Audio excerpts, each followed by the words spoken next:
Ya, waktu dan tempat kami persilahkan.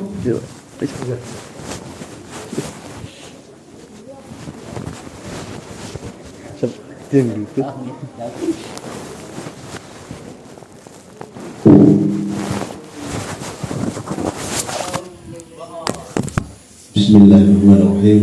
Assalamualaikum warahmatullahi wabarakatuh.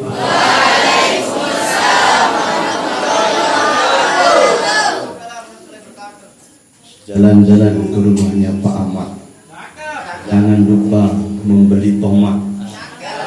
Jika ngaku sebagai umat Muhammad, jawablah salam dengan semangat. Assalamualaikum warahmatullahi wabarakatuh.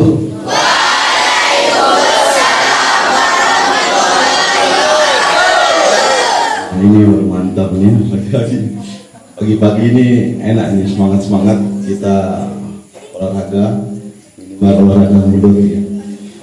Alhamdulillah malikil khallaq al-wali fala waliya min dunihi wala waqt al-ghani alladhi la taghibu khaza'inu ma'a kasratil infaq al-muhitu ilmuhu bi jami'il khalaiq fi jami'il afaq fasubhanahu wa ta'ala min ilahin 'ala al-asihi istawa wa 'ala mulkihi istawa fala munaji' lahu mushrik. أشهد أن لا إله إلا الله وحده لا شريك له لا ضد ولا ند ولا مناجع ولا مشرك وأشهد أن سيدنا محمدا عبده ورسوله وخليله أشرف الخلق على الإطلاق إلى يوم التلام أما بعد. Pertama-tama marilah kita senantiasa tiada bosan-bosannya memanjatkan puji syukur kehadirat Allah Subhanahu wa Ta'ala yang telah memberikan kita begitu banyak nikmat yang tiada henti-hentinya kepada kita. Dari dalam perut sampai sekarang kita masih diberikan nikmat, walaupun kita senantiasa berbuat dosa kepada Allah Subhanahu wa Ta'ala. Senantiasa murid-murid mungkin kadang kurang ajar sama guru-gurunya, tapi tetap dikasih nafas sama Allah Subhanahu wa Ta'ala, tetap dikasih makan, tetap dikasih minum, tetap dikasih kendaraan, tetap dikasih uang setiap hari oleh Allah Subhanahu wa Ta'ala lewat orang tua. Salawat serta salam kita haturkan kepada manusia terbaik yang pernah Allah ciptakan di muka bumi ini, yang insya Allah akan kita bicarakan perjalanannya hari ini menuju Allah Subhanahu wa Ta'ala, yaitu baginda Nabi besar Muhammad sallallahu alaihi wasallam. Kata Nabi sallallahu alaihi wasallam, "Man ahya sunnati faqad ahabbani, wa man ahabbani kana ma'i fil jannah." Barang siapa yang aku cinta kepada, siapa saja yang menghidupkan sunnahku, kata Nabi, maka berarti dia mencintaiku. Wa man ahabbani kana ma'i fil jannah, dan barang siapa yang mencintaiku maka dia akan bersamaku di dalam surga. Itu kata baginda Nabi sallallahu alaihi wasallam. Kita disuruh berselawat kepada Nabi. Alhamdulillah tadi selawat busra, banyak bentuk-bentuk selawat ya. Jadi kita ini perintah langsung dari Allah Subhanahu wa Ta'ala agar kita senantiasa berselawat kepada Nabi sallallahu alaihi wasallam. Apa perintah Allah? Innallaha wa malaikatahu yusholluna 'alan nabi ya ayyuhalladzina amanu shollu 'alaihi wasallimu taslima. Sesungguhnya Allah dan para malaikatnya yusholluna 'alan nabi, senantiasa terus menerus. Dari kata-kata yusollu dalam bahasa Arab itu, yusolluna itu kata-kata yang sedang dan akan terus dilakukan ya. Itu kalau belajar bahasa Arab ya, namanya fi'il mudhari, kepala ya, fi'il mudhari itu akan senantiasa terus, sedang terus dilakukan, yaitu innallah wa malaikatahu.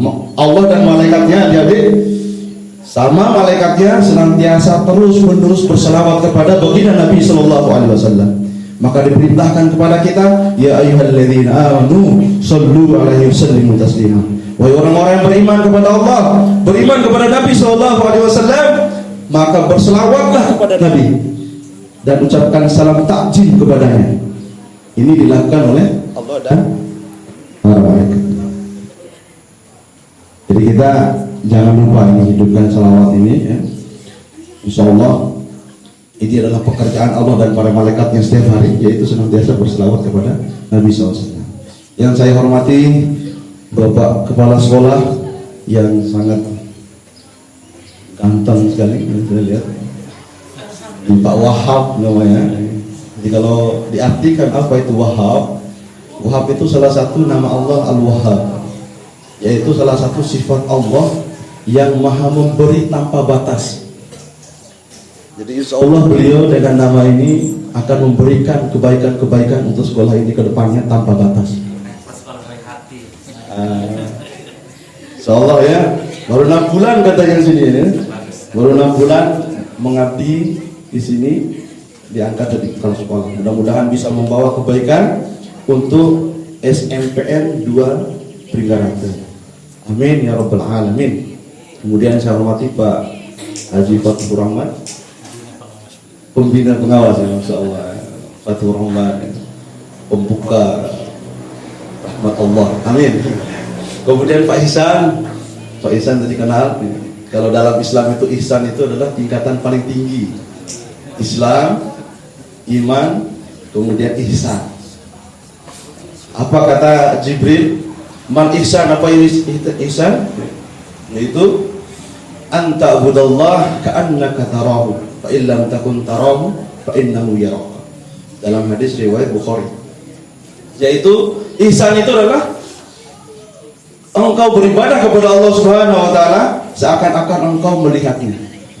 Dan kalaupun kalian tidak melihatnya, melihat Allah Subhanahu wa taala, percaya bahwa Allah sedang melihat kita. Ini tingkatan ihsan paling tinggi. Yang saya hormati guru-guru yang lain, Ibu Nurma. Ibu Nurma ini adalah teman dulu sesama S1 di Unra. Cuman saya hobinya di agama. Jadi sekarang walaupun S1 yang fisika, tapi ngajarnya agama. Ngajarnya agama. Ngajarnya juga kita kuning ngajarnya ya. D2-nya, tapi D2-nya bahasa Arab dan studi Islam, S2-nya hukum Islam. Kayak hobinya di sana. Kok bisa ini jurusan fisika ngajar agama? Iya, karena hobinya agama gitu. Jangan mau kalah. Saya maunya fisika saja, gitu kan?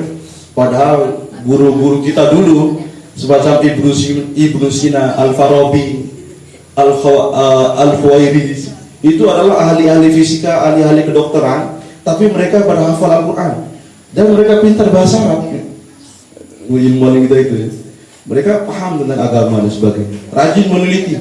Jadi jangan sampai kita walaupun jurusannya di sini sekolah umum, jangan sampai kita meninggalkan agama. Itu ya. Kemudian saya banggakan anak-anak saya di sebelah kanan, gagah-gagah perkasa. Mudah-mudahan jadi anak-anak yang soleh. Yang sebelah kiri anak-anak yang soleha, yang belakang senyumnya manis sekali. Mudah-mudahan jadi anak yang soleha. Amin ya rabbal alamin. Dan semua yang tidak bisa sebut, mungkin ada bapak-bapak ibu guru di dalam, atau mungkin ada jin-jin yang sedang mendengar. Mudah-mudahan kita acara ini diberkahi oleh Allah Subhanahu wa taala. Saya dikasih berapa lama, Pak, untuk ceramah? Biar saya, karena panjang ini kalau bahan masalah Islami rasisnya. Yang pertama, saya sebelum bercerita, saya cerita mulai dari pulangnya Nabi Shallallahu Alaihi Wasallam ketika Isra Mi'raj.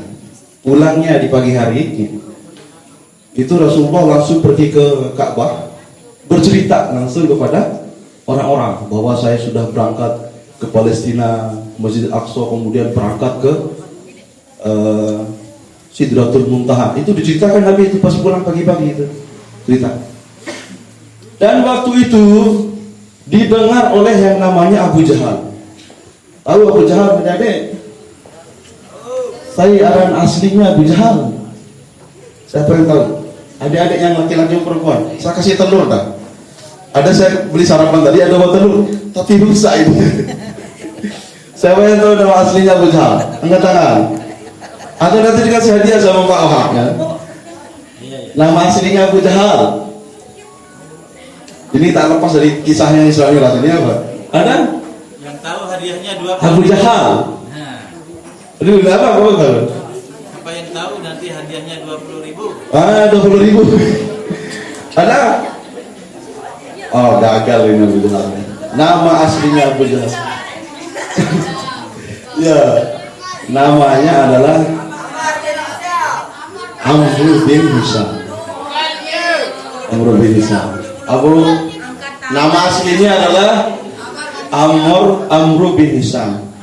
Amr punya bapak namanya Hisham, Hisham punya bapak namanya Mughirah, Mughirah punya bapak namanya Abdullah, Abdullah punya bapak namanya Umar, Umar punya bapak namanya Makhzum, Makhzum punya bapak namanya Khozah, Khozah punya bapak namanya apa? Murrah.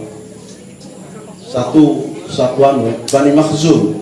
Itu Abu Jahal. Ketemunya dengan Nabi SAW di Murrah, kakeknya Nabi yang kesekian. Kemudian siapa yang hafal nama Nabi sampai ke Nabi Adam? Siapa? Ayo, maju nih. Jangan bilang saya tadi. Edwin. Bukan. Nama Nabi Muhammad silsilahnya, bapaknya, kakeknya, buyutnya apa sampai Nabi Adam. Siapa tahu? Gagal lagi nih. Kita sama-sama ya, biar kita cinta sama Nabi ini, hafal juga sampai Nabi Adam gitu ya. Pertama, Nabi Muhammad bin Abdullah bin Abdul Muttalib bin Hashim. Siapa nama aslinya Abdul Muttalib? Syaibah bin Hashim. Nama aslinya Hashim Amru. Nama aslinya Hashim adalah Amru bin Abdi Manaf. Nama aslinya Abdi Manaf adalah Mughirah bin Qusay bin Kilab bin Murrah bin Ka'ab bin Lu'ay bin Ghalib bin Fihr bin Malik bin Nadar bin Kinana. Kemudian bin Khuzaimah bin Mudrikah bin Mudar bin Nizar bin Ma'ad bin Adnan. Sampai Adnan ya. Bin Adnan, setelah Adnan bin Udda bin Muqawwim bin Nahur bin Tairah bin Ya'rub bin Yasjub bin Nabit bin Ismail bin Ibrahim alaihi salam. Setelah Ibrahim bin Tairah atau Azar bin siapa? Bin Azar bin Nahur bin Saruk bin Ra'ub bin Falah bin Qainun bin Salah bin Arfasad bin Sam bin Nuh alaihi salam. Hafal ya? Bin Sam bin Nuh alaihi salam. Nama bapaknya Nuh siapa? Bin Lamak bin Matusalah bin Akhnuh. Akhnuh ini nama asli dari Nabi Idris alaihi salam. Bin Yard bin Mahlai bin Aibar bin Yanis bin Sid bin Adam alaihi salam. Hafal ya. Nanti adakan lomba-lomba menghafal silsilah baginda Nabi sallallahu alaihi wasallam. Tempel ya. Itu Abu Jahal ketemunya di Murrah.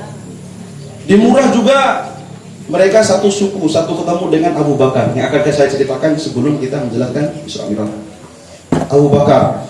Yang Khozah tadi punya saudara namanya Murrah, tadi punya anak namanya Ka'ab. Ka'ab punya saudara namanya Yakhozah. Ini Abu Jahal dan sebagainya. Kemudian punya saudara namanya Taim. Taim punya anak namanya Ka'ab. Ka'ab punya anak namanya Sa'ad. Sa'ad punya anak namanya Amru. Amru punya anak namanya Utsman. Utsman punya anak namanya Abdullah. Abdullah bin Utsman. Siapa Abdullah bin Utsman? Ada yang tahu? Itu Abu Bakar. Abu Bakar namanya aslinya adalah Abdullah bin Utsman. Ini yang saya mau ceritakan. Pada waktu itu Abu Jahal nih, kenapa disebut Abu Jahal? Bapak kebodohan. Karena ditanya sama temannya, wahai Abul Hakam, padahal gelarnya Abul Hakam, bagaimana pendapat anda tentang ponaan anda itu? Karena disebut ponaan. Demi Allah katanya Abu Jahal. Wallah katanya Abu Jahal ya. Demi Allah, saya tidak pernah tidak percaya kepada ponakan saya itu. Semua yang dia bilang itu adalah benar, kata Abu Jahal. Tapi kenapa enggak ingkari? Tapi saya tidak mau kalah suku saya dengan dia. Dari dulu Bani Abdi Manaf sama Bani kita, Bani Mahzum selalu bersaing. Kalau Bani Abdi Manaf itu memberi makan kepada orang yang haji, kami juga memberi makan kepada orang yang haji katanya. Tidak mau kalah pokoknya. Bani Abdi Manaf itu memberi minum kepada orang haji, kami juga beri minum. Melayani tamu dan sebagainya, bersaing kita. Tapi sekarang dari Bani Abdi Manaf ini keluar seorang nabi. Tidak mau saya terima katanya Abu Jahal. Maka sejak saat itu sahabat saya ini cerita kepada Nabi, begini-begini kata Abu Jahal. Abu Jahal itu adalah Abu Hakam, berubah nama menjadi Abu Jahal. Tidak percaya. Dan ada kisah lain kenapa Abu Jahal itu tidak mau menerima Muhammad. Karena pada suatu saat dulu sebelum dilamar Khadijah itu, istri Nabi, pernah ternyata dilamar oleh Abu Jahal.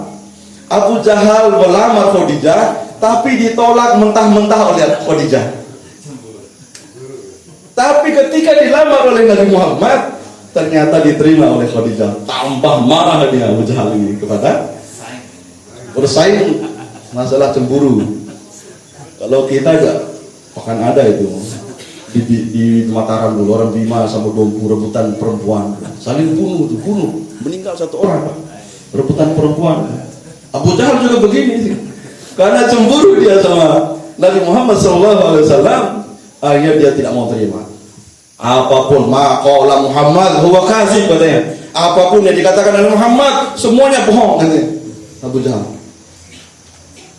Ya, lamar Khadijah.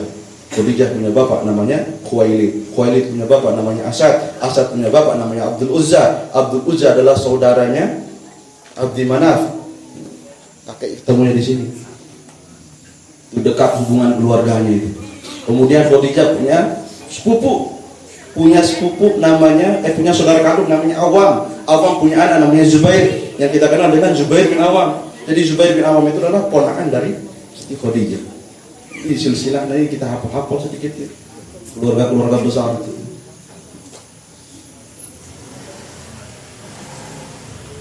Apa kata Abu Jahal ketika itu? Wahai Muhammad, maukah saya mengumpulkan seluruh orang Mekah ini untuk mendengarkan kamu cerita tadi? Boleh kata Nabi, silakan. Akhirnya Abu Jahal, wahai orang Mekah, kumpul, kumpul semua katanya. Kita dengarin Muhammad bercerita.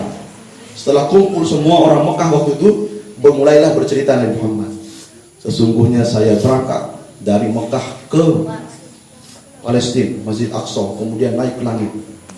Pada waktu itu apa yang terjadi adik-adik? Apa yang terjadi? Yang kafir semakin kafir, yang sudah masuk Islam keluar banyak yang murtad dari Islam. Ada yang masih ragu-ragu, sudah mulai goyang imannya dengan Nabi Muhammad ini. Ini apa bahasa Sasaknya? Gila, jogang Muhammad ini, Muhammad jogang gitu dia. Akhirnya tinggal satu orang aja ini kata Abu Jahal. Kalau satu orang ini berhasil kita pengaruhi, maka selesai sudah agama Muhammad ini. Katanya. Siapa dia? Abdullah bin Utsman, yaitu Abu Bakar. Dicari ke rumahnya Abu Bakar, ketemu sama Asma. Aina Abu? Di mana bapakmu? Ma fi abi fil bait. Tidak ada bapak saya di rumah. Dia ada di kebun. Ternyata Abu Bakar lagi pun cari mereka berkumpulan. Ada Abu Sofyan, kemudian Walid bin Mughirah, kemudian musuh-musuh Nabi itu kumpul semua pergi cari Abu Bakar. Ketemulah Abu Bakar. Ya Abu Bakar, sesungguhnya saudara kamu itu mengatakan begini ceritanya. Nanti kita cerita ya. Bisa Islam ini. Begini katanya semalam. Haqqan wa qala kadzalik kata Abu Bakar. Apakah benar Muhammad yang mengatakan itu? Naam kata Abu Jahal dan kawan-kawan. Lau kana Muhammadan qala kadzalik fahuwa haqqan. Kata Abu Bakar. Kalau seandainya Muhammad yang bercerita itu maka dia benar, kata Abu Bakar. Kemudian dia teriak, pada sudah mulai bubar waktu teriak, lalu maka kumpul semua, kata Abu Bakar. Ketika dia bertemu Nabi SAW di Mekah, masih menceritakan tentang peristiwa Isra Mi'raj, Abu Bakar bertanya kepada Nabi Muhammad SAW, hal haqqan anta qala kadzalik qulta kadzalik, apakah benar bahwa engkau mengatakan begini-begini wahai nabiku? Kata, na'am, kata Nabi Muhammad, benar. Lau kana kadzalik anta haqqan, kalau begitu Anda benar. Kemudian Abu Bakar mengatakan, wahai warga Mekah, lau kana Muhammad, kalau seandainya Muhammad qala huwa yazhabu ila sama summa yarji'u ila al-ard fi sa'atin faqultu huwa haqqan, kata Abu Bakar, kalau seandainya Muhammad mengatakan dia pergi ke langit kemudian turun ke bumi dalam waktu 1 detik saja, maka saya akan mengatakan dia benar, kata Abu Bakar. Langsung Nabi SAW ketika itu mengatakan, anta Abu Bakar As-Siddiq. Mulai saat itulah gelar Abu Bakar itu digelari dengan Abu Bakar As-Siddiq. Apa arti As-Siddiq? Orang yang senantiasa membenarkan apapun perkataan dari Nabi SAW. Dan ketika itu yang sudah murtad itu kembali lagi masuk Islam, tidak jadi dia murtad. Yang sahabat-sahabat yang lain semuanya percaya kepada Nabi SAW, mulai lagi beriman kepada Nabi SAW. Apa buktinya? Disuruh buktikan. Dalam Sahih Bukhari disebutkan bahwa Nabi SAW diperlihatkan Baitul Maqdis itu. Ceritakan tentang Baitul Maqdis, kata Abu Bakar, kalau seandainya benar apa yang engkau sebutkan ciri-cirinya, maka semua sepakat harus benar. Oh, langsung Nabi bercerita bahwa tiangnya sekian, posisinya sekian, pintunya ada berapa, kemudian gerbangnya tulisannya apa, diperlihatkan oleh Allah Subhanahu wa taala ketika peristiwa Isra Mi'raj. Kemudian yang paling penting lagi, saya melihat, kata Nabi, ada pasukan, bukan kafilah, yang baru dagang dari Sam, baru pulang. Mereka akan nyampe di Mekah ini dalam waktu 3 hari lagi. Tanya saya, mereka sebegini-begini di jalan, ada yang kehilangan onta, saya kasih tahu ontanya sebelah sana. Hanya mereka cari sebelah sana, ketemu dengan ontanya. Pulang, di depannya ada onta warna yang paling besar, warnanya keabu-abuan dan sebagainya, diceritakan oleh Nabi. Pas mereka nyampe, ditanya, kumpul orang-orang kaum musyrikin waktu kumpul depan gerbang, tanya, benar kamu begini-begini tadi di panjang jalan? Pertama, mereka benar datang di hari yang pas sesuai dengan yang dikatakan Nabi SAW. Kemudian, benar itu, kami pernah kehilangan onta, kemudian kami dengar suara, kayaknya suaranya Muhammad itu, katanya. Dan kami cari di tempat itu, benar. Onta juga seperti itu. Akhirnya waktu itu semua makin percaya. Tapi apa Abu Jahal? Apakah beriman atau enggak? Tidak. Dia kembali beriman walaupun benar. Sampai kisahnya yang terkenal itu membelah bulan itu ada di Sahih Bukhari. Nabi Muhammad SAW membelah bulan dengan jarinya. Adik-adik, dengan jarinya membelah bulan. Kalau kau benar Nabi, kata Abu Jahal, belahkan bulan buat kami. Kemudian Nabi Muhammad mengatakan, kalau seandainya saya bisa membelah bulan, apa kalian akan beriman? Ya, jelas kami akan beriman, kata Abu Jahal dan kawan-kawan. Akhirnya Nabi SAW sholat 2 rakaat, kemudian dia membelah bulan. Dengan izin Allah Subhanahu wa taala, akhirnya dia bisa membelah bulan. Terbelah bulan. Apa kata Abu Jahal? Ini sihir, katanya. Ini sihir. Nah, beriman pada tadi janji beriman. Akhirnya Abu Jahal ini membuat kesepakatan baru untuk membuktikan ini sihir apa tidak, katanya. Kita tanya kafilah-kafilah dagang yang dari luar. Biasanya kalau orang sihir, misalkan saya ada sihir di sini, yang kena sihir adalah orang-orang di sekitar sini, tapi orang di luar sana nggak kena. Kita tanya nih, ada kafilah-kafilah dagang yang baru datang, kita tanya besok. Setelah mereka nyampe ditanya, apakah kalian melihat bulan terbelah? Iya, kami melihat bulan terbelah, katanya. Apa kata Abu Jahal setelah mereka menyatakan benar itu terbelah? Bukan sihir, jelas bukan sihir. Apa kata Abu Jahal? Sihirnya Muhammad sudah mendunia. Nah, sihirnya Muhammad sudah mendunia. Jadi kita sebagai orang beriman berselawat kepada Nabi. Pesan pertama dalam Isra Mi'raj ini, ikutin Abu Bakar As-Siddiq. Mudah-mudahan kita juga digelari As-Siddiq. Jadi apapun yang diceritakan oleh ulama-ulama kita itu berasal dari kitab-kitab. Dan saya sampaikan ini adalah berasal dari kitab-kitab yang saya baca. Buku Sirah Nabawiyah, kitab Sirah Nabawiyah di rumah saya, yang bahasa Indonesia ada 5, yang bahasa Arab telur, 8 kitab Sirah. Itu semuanya menceritakan kisah-kisah Isra Mi'raj juga. Firman Allah Subhanahu wa taala, subhanalladzi, seperti bacakan sama anak-anak kita tadi. Subhanalladzi asra bi 'abdihi lailan minal masjidil haram ilal masjidil aqsa alladzi barakna hawlahu linuriyahu min ayatina innahu huwas samiul basir. Subhanalladzi, maha suci Allah, asra bi 'abdihi, yang telah memperjalankan hambanya. Kata-kata asra itu adalah perjalanan malam. Bi 'abdihi, yang dipakai di sini adalah kata abdul. Maka selesai sudah perkara perdebatan itu, Nabi Muhammad berangkat dengan ruhnya atau dengan jasadnya. Kalau kata abdul itu antara jasad sama ruhnya. Kalau dia pakai ruh saja, maka Allah mengganti ayatnya, subhanalladzi asra bi ruhi, bukan bi 'abdihi ya. Dia memberangkatkan hambanya, bukan ruhnya Muhammad.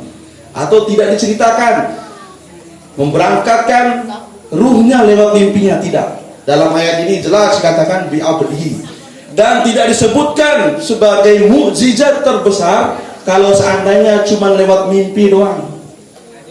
Kalau Pak Ihsan insya Allah mimpi hari ini, tadi malam berangkat ke Amerika, balik lagi ke Lombok, insya Allah bisa.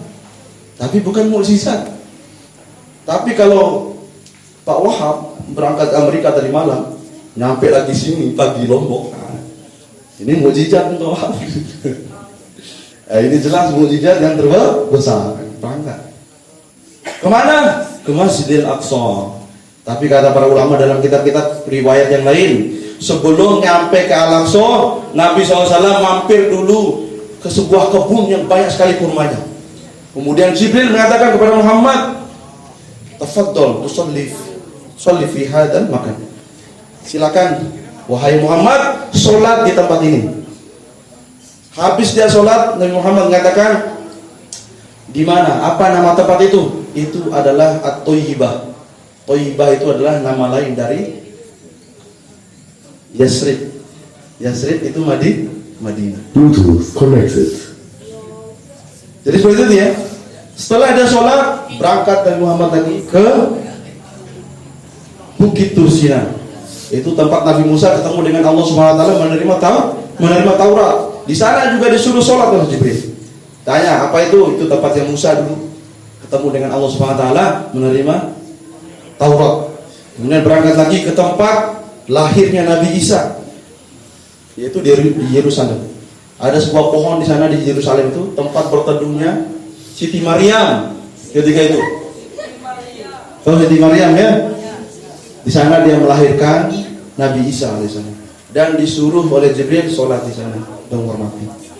Setelah itu baru berangkat ke Masjidil Aqsa. Apa hikmah ini? Yang pertama, yang tadi sudah, kita harus seperti Abu Bakar As-Siddiq. Hikmah kedua adalah kita harus jalan-jalan. Jalan-jalan, Pak. Nabi SAW itu sebelum peristiwa Isra Mi'raj ini, istrinya Khadijah meninggal dunia, pamannya juga meninggal dunia, dan ketika itu dia pergi ke Taif, itu sampai luka-luka dilempar oleh orang-orang kafir di Taif. Dalam keadaan sedih, pulang-pulang itu diberangkatkan oleh Allah SWT sebagai hiburan kepada Nabi SAW. Pernah diajak jalan-jalan kan Dedek? Pernah ya? Jalan-jalan. Jadi hikmah kedua adalah kita disuruh jalan-jalan. Begitu juga bapak istri diajak jalan-jalan, jangan diam di rumah saja. Kalau istrinya sudah rewel di rumah, kemungkinan dia kurang piknik. Kurang piknik, ajak jalan-jalan, apalagi ajak jalan-jalan ke mall. Kasih uang 1 karung, insya Allah 2 tahun dia misalnya betah dia. Bawa ke mall tuh, senang loh istrinya. Sekadar cuci mata juga nggak apa-apa. Kakak saya perempuan itu, dia ngajak suaminya, ayo kita jalan-jalan ke mall. Mau ngapain? Pengen lihat-lihat. Nggak ada uang, saya pengen lihat-lihat gitu. Kakak saya itu gitu. Benaran, ketika nyampe ke mall, cuma lihat-lihat. Jadi kita kalau lagi pusing-pusing, sedih-sedih, rihlah, jalan-jalan. Kalau nggak isra, ya kita rihlah lah namanya, atau bersafar, atau jauhlah keliling ke keluarga. Ya. Jangan sampai kita diam jadi rumah itu ya. Kata Allah Subhanahu Wa Taala dalam surat Al-An'am itu kul siru fil ardi. Katakanlah, berjalanlah kalian ke muka bumi ini. Fanzuru kaifa kana akibatul lil mukazzibin. Biar kalian bisa melihat bagaimana akibat orang-orang yang mendustakan Allah Subhanahu wa taala. Dalam surat Al-Hud ayat 15, "Walladzi ja'alakum fil ardi zalulan famsu fi manakibiha." Dia katakan, dialah Allah yang menciptakan bumi ini dengan mudah untuk diperjalankan. Famsu fi manakibiha. Dan jalanlah, bertebaranlah kalian ke muka bumi ini, ke segala penjuru bumi ini. Kata Allah Subhanahu wa taala, faqulu mir rizqi, dan makanlah dari rezeki-rezeki yang diberikan Allah Subhanahu wa taala. Ini perintah kita untuk jalan-jalan, sederhana, perintah agama ini. Disuruh keliling-keliling. Ajak istri ke mall, ajak istri ke Amerika, ajak istri ke Palestina, ajak istri ke Dompu, Bima, ajak semua. Ajak siswa ke pantai. Tapi hindari pantai Gili Trawangan. Sana kita pergi lihat pantat-pantat yang bergoyang saja. Jadi saya sudah tidak pernah lagi ke sana. Pulang-pulang bersih mata kita karena kita cuci mata. Bawa itu hikmah yang kedua, kita jual. Yang ketiga adalah kita silaturahmi. Apa yang Nabi di Masjidil Aqsa? Beliau bertemu dengan saudara-saudaranya sesama Nabi. Bukan hanya 25 Nabi, tapi 124.000 Nabi berkumpul di Masjidil Aqsa, dan di sana Nabi SAW bersilaturahim dengan saudara-saudaranya sesama Nabi. Dari Nabi Adam sampai Nabi Isa, semuanya kumpul di sana, dan mereka sholat dipimpin oleh baginda Nabi SAW. Dan Nabi senantiasa meminta izin kepada para Nabi untuk bertemu dengan Allah Subhanahu wa Ta'ala. Jadi silaturahmi, man yuhibbu, siapa yang cinta, an yutawwil umrahu, siapa yang cinta, yang suka pengen dipanjangkan umurnya, falyasil rahim, maka sambunglah silaturahmi. Saya pengen, itu bahasa Sasaknya. Saya dari Dompu, tahu bahasa Sasak sedikit-sedikit. Siapa yang pengen dipanjangkan umurnya, maka dia harus rajin-rajin silaturahim. Pergi ke nenek, pergi ke kakek, pergi ke paman, pergi ke saudara, pergi ke saudara jauh, saudara dekat, pergi ke teman-teman, silaturahmi. Biar kita panjang umur. Bahkan dalam hadis lain dikatakan, biar diperbanyak rezeki itu kita harus rajin silaturahmi. Kemudian kita persingkat. Dari Masjidil Aqsa itu namanya Isra, dari Mekah ke dari Mekah ke Palestina namanya Isra. Kalau Mi'raj dari Masjidil Aqsa ke Sidratul Muntaha. Sidratul Muntaha, ketok pintu langit pertama. Assalamualaikum. Siapa itu? Saya Jibril. Kamu bersama siapa? Saya bersama Muhammad. Apakah dia sudah diutus? Nah, dia sudah diutus. Dibukalah oleh malaikat penjaga langit pertama. Di sana ketemu dengan Nabi siapa? Nabi Adam alaihissalam. Ketemu dengan Nabi Adam alaihissalam. Dan Nabi bertemu dengan melihat para malaikat itu jumlahnya ratusan ribu di langit pertama. Satu kisah hikmah yang harus kita ambil di langit pertama ini, yang mungkin jarang orang sebutkan, yaitu ada satu malaikat yang waktu Nabi masuk ke langit pertama, dia tidak ikut berdiri menyambut Nabi SAW. Karena dia tidak ikut berdiri, ketika itu juga dipatahkan oleh Allah Subhanahu wa taala sayapnya. Kenapa dipatahkan oleh Allah Subhanahu wa taala? Karena dia tidak beradab kepada Nabi SAW. Malaikat yang kerjaannya menyembah Allah, kemudian beribadah kepada Allah Subhanahu wa taala, itu karena dia tidak beradab kepada Nabi, dia dipatahkan sayapnya oleh Allah Subhanahu wa taala, kemudian diasingkan oleh Allah Subhanahu wa taala. Makanya ketika Jibril bertanya, "Kenapa engkau sayapmu ini?" katanya, "Karena saya tidak berdiri ketika Muhammad datang ke langit kita ini," katanya. Makanya Allah mematahkan sayap saya.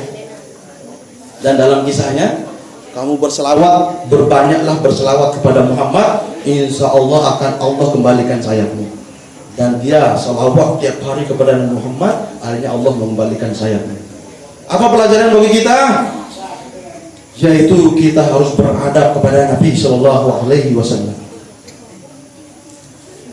Kalau seandainya wailu li ummati, kata Jibril alaihi salam, celaka kepada umatmu wahai Muhammad, kata Jibril alaihi salam. Dimana ya Jibril? Kenapa?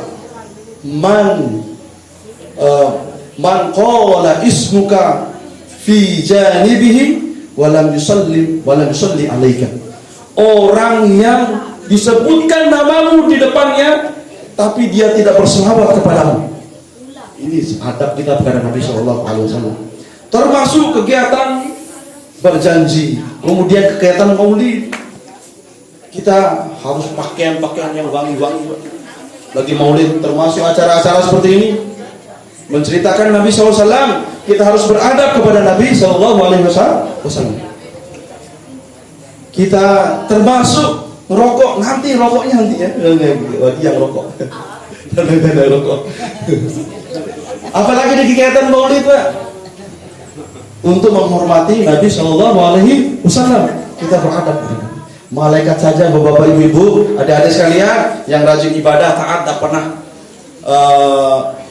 pernah melanggar perintah Allah. Sekali dia tidak beradab kepada Nabi, dia tidak berdiri ketika Nabi datang, maka dia dipatahkan sayapnya. Apalagi kita yang penuh dengan dosa ini. Kalau kita tidak beradab, lagi diceritain Nabi SAW, lagi dibacakan maulid, tapi kita santai saja sambil merokok. Kenapa rokok dilarang? Ada imam wali, ini kisah nyata Pak ya, sampai dia tulis dalam kitabnya. Wali, seorang wali dari Yaman, pada suatu malam dia bermimpi ketemu Nabi SAW. Dia melihat Nabi dalam mimpinya tersebut masuk ke salah satu rumah orang yang sedang membaca maulid. Ini kisah nyata ya. Kemudian cuma sebentar masuknya, tiba-tiba keluar Nabi SAW. Akhirnya sang wali ini bertanya kepada Nabi, Rasulullah, kenapa kau tiba-tiba keluar padahal engkau sudah dibacakan maulid di dalamnya? Saya sebenarnya pengen ikutmu dibacakan maulid saya, kata Nabi dalam mimpi ini. Tapi saya keluar karena ada beberapa dari mereka yang sedang mengantongi tembakau. Mengantongi tembakau. Belum dihisab nih, cuma ngantongin tembakau doang.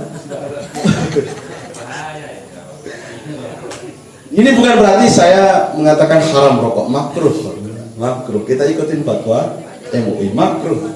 Tapi apa artinya makruh? Makruh itu dari kata karoha. Karoha ya, karohu makruhun.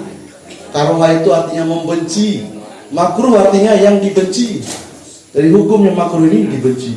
Sekali hisab dibenci, sekali hisab dibenci. Jadi maaf Pak ya. Jadi bukan, silakan aja merokok, tapi usahakan nanti kalau lagi bahas masalah Nabi, bahas masalah maulid, lagi baca maulid Nabi, lagi baca berjanji, maka hilangkan asap-asap rokok, hilangkan bau-bau bawang di mulut, pakai yang wangi-wangi. Makanya kalau hadir pengajian-pengajian para habaib itu selalu ada wangian-wangian dalam rangka karena Nabi SAW suka dengan wangian. Jadi kita harus beradab kepada Nabi Shallallahu Alaihi Wasallam. Dalam Isra Mi'raj juga ketemu dengan Allah Subhanahu Wa Taala. ditanya oleh Nabi SAW kepada Allah, ya Allah, limada khalaqta hadzal alam? Kenapa engkau menciptakan alam ini? Kata Nabi Muhammad SAW bertanya kepada Allah, hadzal alam lak. Alam ini diciptakan, kata Allah SWT, untukmu wahai Muhammad. Walimada anta mauzur? Kata Nabi SAW bertanya kepada Allah Subhanahu Wa Taala, kenapa engkau ada ya Allah? Kata dijawab oleh Allah Subhanahu Wa Taala, ana mauzur li ummati man yusalli alaika. Saya ada, kata Allah Subhanahu Wa Taala, bagi umatmu yang senantiasa berselawat kepadamu. Allah Subhanahu Wa Taala. Saking tingginya mulianya Nabi SAW, kita disuruh berselawat. Jadi kita yang senantiasa berselawat kepada Nabi, insya Allah Allah akan berselawat kepada kita 10 kali. Man shalla alayya wahidan wa sallallahu alaihi asra. Siapa yang berselawat kepadaku, kata Nabi, 1 kali saja, maka Allah akan berselawat untuknya 10 kali. Bagaimana dengan 100 kali, 1000 kali, sebagainya. Itulah fungsi kita berselawat kepada Nabi Sallallahu Alaihi Wasallam. Bahkan Nabi ketika masuk ke Sidratul Muntaha, Jibril tidak berani masuk. Cukup di sini, saya mengantarmu wahai Muhammad. Muhammad protes nih kepada Jibril. Kenapa kamu ada di sini? Katanya kamu kekasih saya. Kenapa kamu nggak mau nemanin saya ketemu dengan Allah Subhanahu Wa Taala? Kata Nabi SAW. Karena saya diciptakan dari cahaya, bukan dari cahaya Allah Subhanahu Wa Taala. Sedangkan engkau wahai Muhammad, engkau itu diciptakan langsung dari cahaya Allah Subhanahu Wa Taala. Kalau selain dari cahaya Allah, maka tidak bisa masuk ke dalam Sidratul Muntaha. Kalau saya masuk, maka hancur leburlah badan saya, kata Jibril. Jadi hanya engkau yang bisa masuk. Nabi Musa pun, Nabi Ibrahim, Nabi Isa yang mulia-mulia yang lain sebagainya, tidak ada satupun yang dikasih izin oleh Allah SWT masuk ke Sidratul Muntaha kecuali baginda Nabi Sallallahu Alaihi Wasallam. Jadi kita hormat kepada Nabi.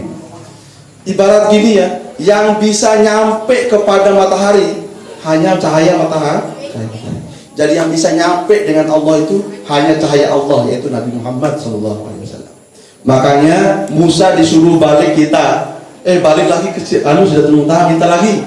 Katanya 50, tidak kuat karena Nabi Musa itu, kata para ulama, senang mencium aroma Nabi yang baru keluar dari Sidratul Muntaha.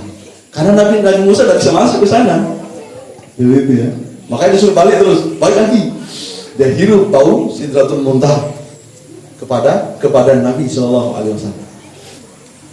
Bahkan kata para ulama termasuk Imam Nawawi, Imam Al-Ghazali, Imam Ibnu Hajar Al-Asqalani dalam kitab-kitab mereka ketika membahas Isra Mi'raj, salah satu barang yang mulia yang ikut masuk ke Sidratul Muntaha adalah sandalnya Nabi Sallallahu Alaihi Wasallam. Makanya ada yang kurang ajar jual sandal Nabi di dalam online ya. Jual sandal Nabi, KW berapa lah ya? KW ini mirip sandal Nabi. Sandal Nabi oleh para ulama, para habaib, termasuk Habib Umar di zaman dulu. Itu kalau mau lihat kopiahnya, itu lambang kepalanya sandal Nabi. Jadi sandal Nabi itu taruhnya di kepala, Pak. Kata para ulama termasuk Imam Nawawi, sandalnya Muhammad itu lebih mulia daripada Jibril. Karena sandalnya Muhammad bisa masuk ke Sidratul Muntaha. Kenapa sandalnya Muhammad tidak hancur? Karena dia menempel dengan daging yang mulia, yaitu daging baginda Nabi Sallallahu Alaihi Wasallam. Maka kita kalau seandainya kita sandalnya aja dimuliakan oleh Allah Subhanahu Wa Taala, kalau seandainya kita berselawat, kita mencintai Nabi, kita mengagungkan Nabi Sallallahu Alaihi Wasallam, insya Allah derajat kita mungkin bisa lebih tinggi daripada sandal. Makanya orang bingung, ada orang-orang nih, kaum sebelah ini, ngapain ini bertabaruk dengan sandalnya Nabi, padahal sandalnya Nabi lebih mulia daripada Jibril. Tidak ada yang berani. Itu ada tuh, pernah kejadian, kisah nyata ini. Ada seorang ulama itu menggambar atau memprint sandalnya Nabi di rumahnya, kemudian ditempel kayak gini. ditempel di temboknya sandal Nabi itu. Gambar doang nih. Kemudian terjadi kebakaran di kampung dia. Semua rumah orang itu terbakar kecuali rumah dia. Berkat apa? Berkat ada sandalnya Nabi Sallallahu Alaihi Wasallam. Jadi kalau mau terhindar dari kebakaran, cari gambar sandal Nabi Muhammad, print perbagus, taruh di sana. Daripada taruh foto kita, Pak. Baik, taruh sandalnya Nabi. Insya Allah itu keberkahannya kita akan dapatkan dari itu semua. Kemudian apa yang dilihat oleh Nabi SAW setelah peristiwa malaikat tadi? Apa? Nabi waktu itu dia dipanggil oleh seseorang perempuan sudah tua, Muhammad dipanggil gitu ya, dengan nada yang sangat lembut. Perempuan tua tapi dia masih cantik, Pak Isan. Jadi insya Allah kalau Pak Isan ketemu dengan orang ini mungkin masih tergoda. Ya Muhammad dipanggil sama orang tua ini. Tapi Nabi Muhammad tidak menoleh kepada perempuan ini dalam perjalanan ini. Man hiya ya Jibril, kata Nabi Muhammad. Siapa itu orang yang panggil saya itu? Dia adalah bumi, katanya Jibril. Dia sudah tua tapi masih rupawan, masih rajin berdandan, kayak gitulah ceritanya. Bersyukurlah kamu tidak menoleh. Kalau seandainya kamu menoleh kepada dia, maka semua umatmu akan cinta kepada dunia ini tanpa memperhatikan agamamu. Itu salah satu hikmahnya. Apa hikmahnya? Jangan terlalu memandang kepada dunia. Ya, Bapak-bapak, jaga pandangan lah bahasanya ya. Jaga pandangan. Seperti dalam surat An-Nur, kullil mu'minin yaghudduna min absarihim wa kullul mu'minat yaghudduna min absarihinna. Itu perintah Allah SWT. Katakan kepada laki-laki yang mukmin dan perempuan yang mukmin, jagalah pandangan mereka. Jangan dilepas kayak sana sini. Apa bahasa kita ya? Mata jelalatan gitu ya. Mata jelalatan. Wallah kata para ulama. Ini biar gak tidur ya. Kata para ulama, demi Allah, kalau seorang laki-laki maupun perempuan, laki-laki ini dulu lah. Kalau laki-laki tidak bisa menahan pandangannya, secantik apapun istri, sebidadarinya seorang istri, maka dia akan menjadi sampah kalau seandainya kita tidak bisa jaga pandangan. Bahkan kata para ulama, kalau seandainya semua perempuan sudah kita coba semua, sudah jadi istri kita semua perempuan, dan tidak ada perempuan lagi kecuali anjing, maka kita akan melihat anjing lebih cantik daripada semua istri kita kalau kita tidak bisa menjaga pandangan. Lihat, jangan terlalu banyak lihat perempuan nanti kawin kodek nanti, meraih kodek bahasa Lombok.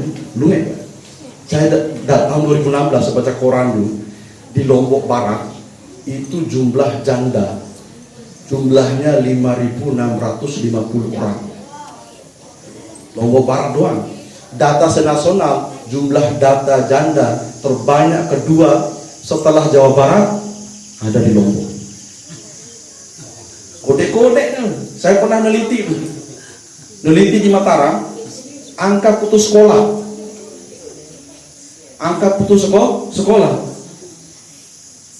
Saya datang ke rumah, dari rumah ke rumah, neliti. Kenapa kamu putus sekolah? Merari. Saya lihat dia lagi gendong anak. Kayak siapa ini? Ini nih, yang paling gini, masih kodek. Ini kali ini. Masuk siapa namanya? Allah, segini badannya, kecil gini. Lagi gendong anak, nyusuin anak. Ambil saya. Rata-rata kayak gini. Dan apa katanya? Saya janda, Pak. Untung saya tidak tergoda, karena saya sudah punya istri. Terus seperti itu, banyak sekali. Jangan sampai adik-adik sekalian, yang sini laki-laki maupun perempuan, jangan sampai menambah jumlah janda-janda yang ada di Lombok lagi. Kejar cita-cita, selesaikan sekolah, SMA, masuk kuliah, selesai. Jangan hanya SMP doang. Di pondok pesantren yang juga itu wajib, kayak wajib hukumnya itu kelas 1. Kalau enggak 2 orang, 3 orang merari tiap tahun. Putus sekolah, masih kode-kode kayak kalian ini. Itu kecil tuh. Karena apa? Enggak bisa tahan pandangan. Lihat orang merari, nonton dia. Lihat orang gendang belek, nonton dia. Akhirnya melihat merari. Akhirnya merari dia semua. Ada nggak yang kejadian merari di kelas SMP ini? Kode sering, bukan rahasia umum lagi, kode. Ini coba. Kata Nabi SAW, saya jamin, uklufu li bisitin, kata Nabi SAW, jaminkan saya kalian ini 6 perkara. Aklufukum bil jannah, maka saya jamin kalian dengan surga. Yang pertama, idza ahdasa ahadukum fala takzib. Jika kalian ngomong, jangan sampai kalian berbohong. Itu yang pertama. Wa idza tumina la takhun. Kalau seandainya diberi amanat, termasuk amanah sebagai kepala sekolah, maka jangan kalian hianati. Wa idza wa'ada ahadukum la tukhlif. Kalau seandainya kalian berjanji, jangan kalian ingkari. Yang ketiga, ghuddu absarukum, jagalah pandangan kalian. Jadi seperti itu cakapan yang 4. Yang kelima, wahfazu aydiyakum, jagalah tangan kalian. Jangan mencuri, jangan mukul orang, jangan nyiksa orang, jangan menzolimi orang, jangan pukul anak, jangan pukul istri, jangan pukul suami. Bahaya kalau istri pukul suami, kejahatan dalam rumah tangga. Wahfazu furujahum, dan jagalah kemaluan kalian. 6 nih dijaga. Kalau bisa dijaga 6 ini, kata Nabi, aklufukum bil jannah, maka saya akan jaminkan kalian dengan surga.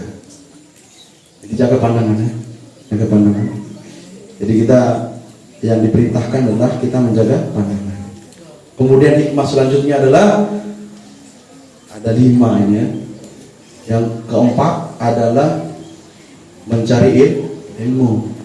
Sepanjang perjalanan Nabi SAW, selama Isra Mi'raj, senantiasa Nabi bertanya kepada Jibril, apa itu, apa ini, apa itu, apa ini, apa itu, apa ini, apa itu, apa ini. Itu namanya Nabi SAW sedang belajar langsung kepada Jibril alaihissalam. Jadi kita, anak-anak sekalian, rajin-rajinlah belajar. Yang paling utama adalah belajar agama.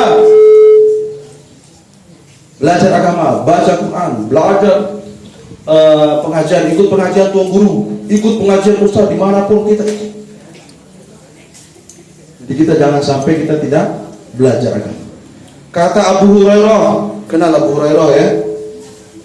Abu Hurairah. Kemudian Abu Dzar Al-Ghifari mengatakan dalam pembukaan kitab Kifayatul Akhyar, disampaikan oleh Imam Taqiyuddin Al-Hisni. Apa kata Abu Hurairah? Babun minal ilmi ahabbu ilayya min alfi raka'atin tatu'an. Kata Abu Hurairah, satu bab saya pelajari tentang ilmu lebih saya sukai daripada saya sholat sunat sebanyak 1000 rakaat. Itu luar biasanya mencari ilmu. Daripada capek sholat 1000 rakaat, lebih baik cuma baca, dengar tuan guru ceramah, udah lebih baik daripada sholat 1000 rakaat. Kata Allah Subhanahu wa taala dalam firman-Nya, "May yuridillahu khairan yufaqihu fid-din." Siapa yang diinginkan kebaikan oleh Allah Subhanahu wa taala pada dirinya, maka Allah akan pahamkan agama kepadanya. Jadi kita yang wajib adalah belajar agama. Kalau belajar yang lain itu fardu kifayah. Kedokteran semuanya itu fardu kifayah. Yang lain-lain tidak yang hukumnya sunnah. Tapi yang wajib adalah belajar agama. Jadi kepala sekolah, bapak semuanya bu guru, jangan lupa tetap undang ustaz untuk mengisi pengajian, untuk memberikan pencerahan terhadap agama. Ada guru agama suruh ngajar pengajian, belajar ngajarin agama ini. Jangan sampai ditinggal. Walaupun belajar bahasa Inggris, saya juga walaupun jurusan fisika, hukum Islam, jurusan bahasa Arab, tapi bisa juga bahasa Inggris. Senang coba belajar bahasa Inggris. Ya, Mister ya. You know, what's your name? Huh? Fairul. Farul. Nah, Farul bisa bahasa Inggris. Mr. Farul is your English teacher. Oh, saya juga bisa bahasa ceramah pakai bahasa Inggris. Cuman kelupaan tadi ya. Kata Imam Syafi'i, ya, man arada dunya fa alaihi bil ilmi, wa man arada al-akhirah fa alaihi bil ilmi, wa man aradahuma fa alaihi bil ilmi. Ini bukan hadis ya. Ini perkataan dari Imam Asy-Syafi'i. Man arada dunya, who wants to get the world, itu bahasa Sasaknya, bahasa Inggrisnya.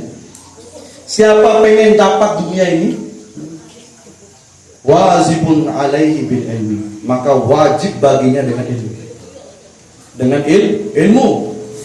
Man arada al-akhirah, siapa yang pengen yang namanya akhirat ini, kalau bahasa Inggrisnya itu hereafter, maka harus dengan ilmu.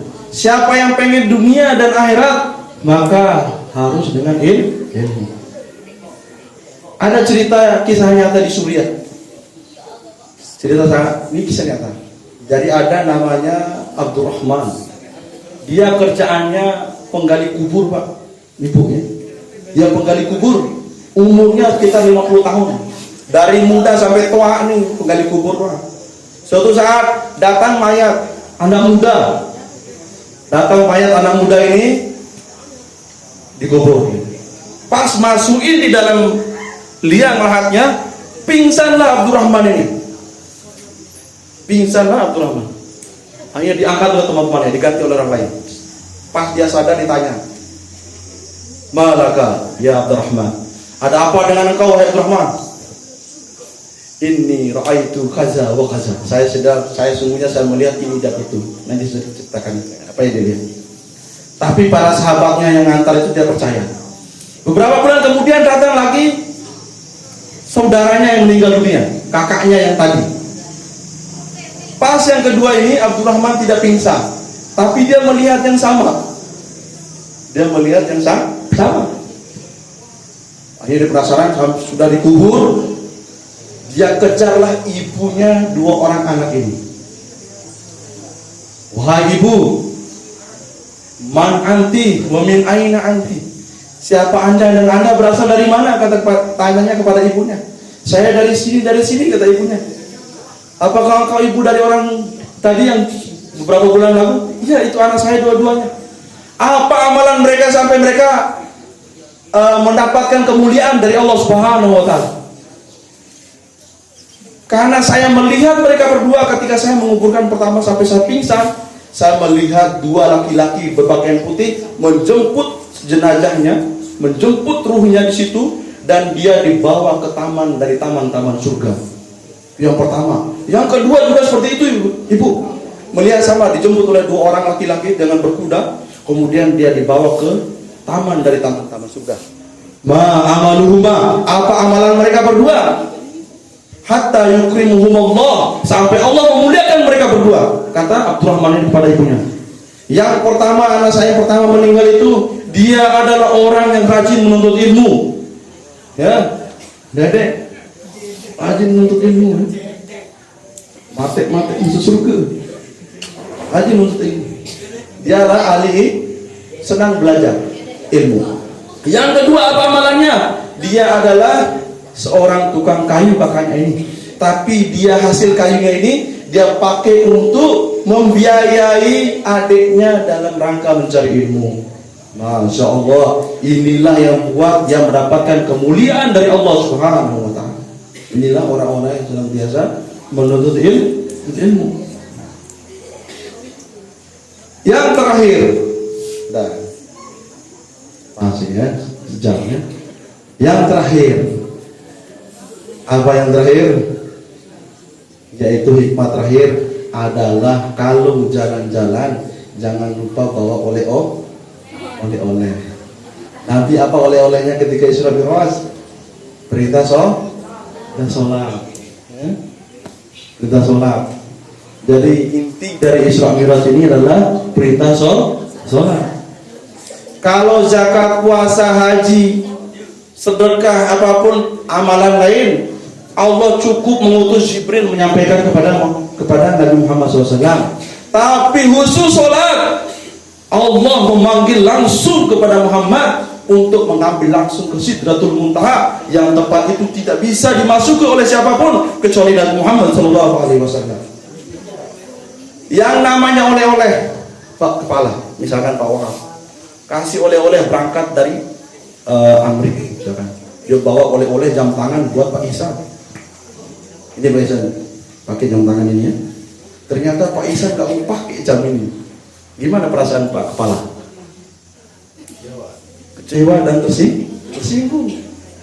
Begitu juga dengan kita, dikasih oleh-oleh yang sangat baik, yang kalau kita menggunakannya maka kita pasti dicintai oleh Allah Subhanahu wa taala, yaitu sholat. Karena perbedaan kita dengan orang kafir ada al-farqun, kata Nabi SAW dalam sebuah hadis, al-farqun bainana wa bainahum tarkus sholat. Perbedaan kita Muslim ini dengan orang kafir adalah meninggalkan sholat. Man tarkus sholat huwa kafir. Siapa yang meninggalkan sholat maka dia kafir. Nabi sendiri yang mengatakan ini. Ada sebuah cerita, kata para ulama, diceritakan para ulama. Kisahnya begini. Seekor sapi, ya Allah, walaupun saya seekor sapi, seekor binatang, tapi saya bisa dimanfaatkan oleh orang. Daging saya bisa dimakan, kemudian kulit saya bisa dijadikan gendang, kemudian apapun bisa dipakai, bahkan jadi hiasan bantengnya itu. Walaupun saya sebagai seekor hewan, tapi saya masih lebih baik daripada kambing, kata sapi. Kemudian kambing juga bilang begitu. Walaupun saya tidak sebaik sapi, tapi saya masih bisa dimakan oleh manusia. Masih bisa dimakan oleh manusia. Daging saya bisa dimakan, pokoknya semua. Kulit saya bisa dimanfaatkan. Walaupun saya tidak sehebat sapi, saya masih lebih baik daripada ayam. Nah, itu lagi. Ayam juga tidak mau kalah. Walaupun saya tidak sehebat sapi, walaupun saya tidak sehebat kambing, tapi saya masih lebih baik daripada acong. Acong ya, ini betul ya bahasanya. Tidak ada bahasa halus ya Pak? Bahasa apa? Basong. Halus itu basong. Kasar ya. Pokoknya saya lebih baik daripada basong itu lah. Itu kata ayam ya. Kemudian ternyata basong ini tidak mau kalah juga. Walaupun saya seekor basong. Walaupun saya seekor basong ya, tapi saya masih lebih baik daripada babi. Apa bahasa Sasaknya babi? Bawi.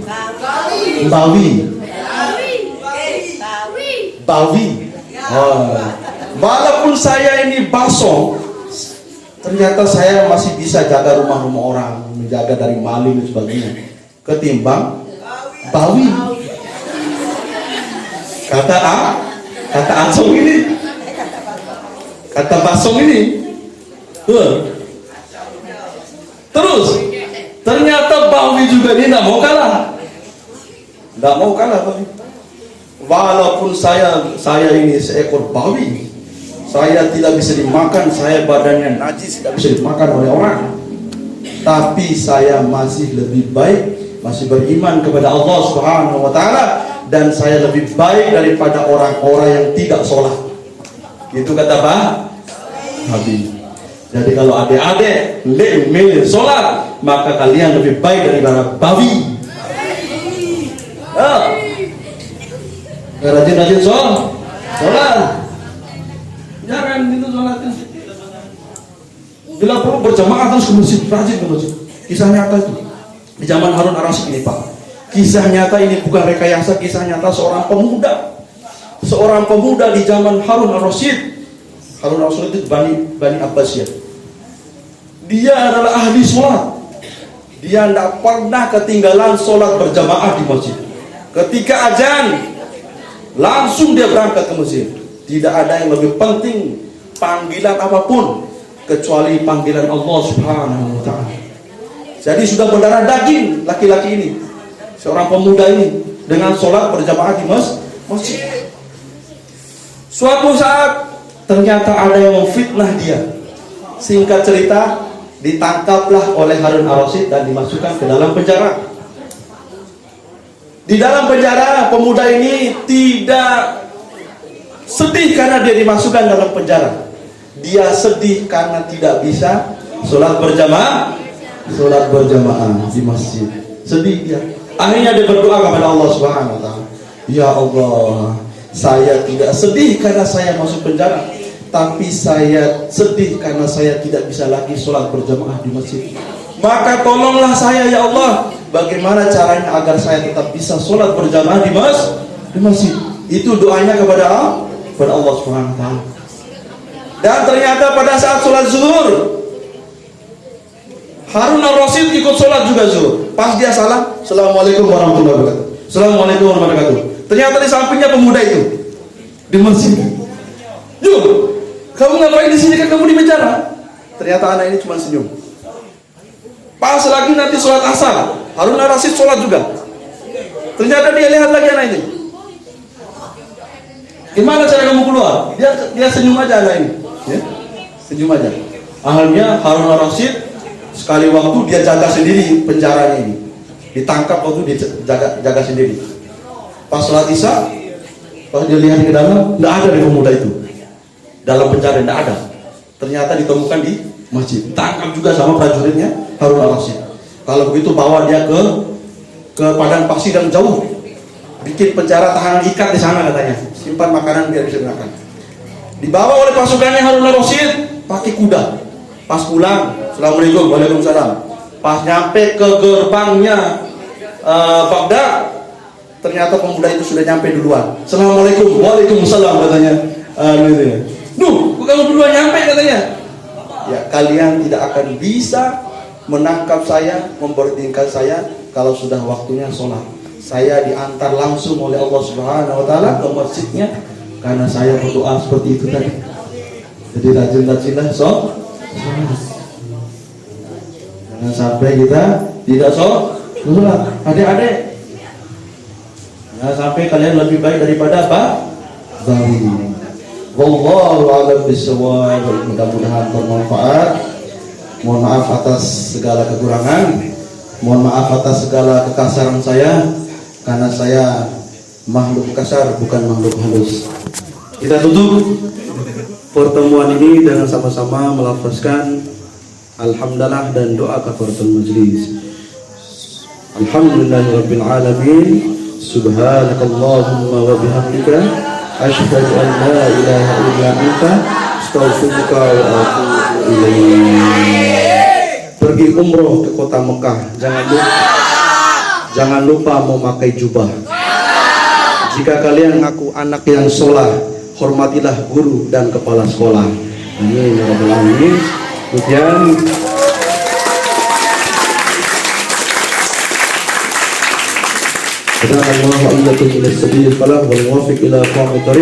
Assalamualaikum warahmatullahi wabarakatuh.